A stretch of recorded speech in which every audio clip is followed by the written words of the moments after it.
السلام علیکم، DNN news کے ساتھ میں ہوں نادرہ عامر۔ اب رخ کرتے ہیں خبروں کی طرف۔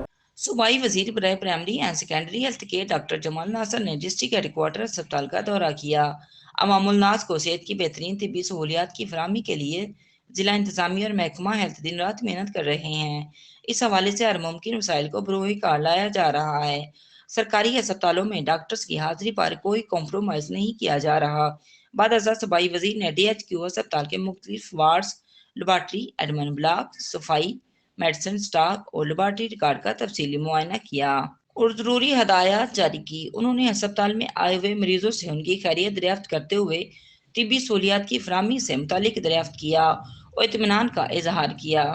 صوبائی وزیر کا کہنا تھا کہ صوبائی حکومت سرکاری اسپتالوں کی بہتری اور ان میں عالمی معیار کی سہولیات کے لیے کروڑوں روپے کے فنڈ مہیا کر رہی ہے۔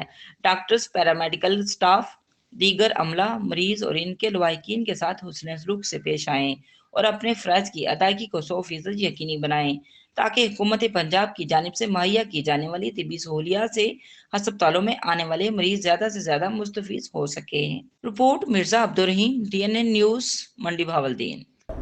اب تک کے لیے اتنا ہی۔ مزید جاننے کے لیے ہمارے ساتھ رہیے گا۔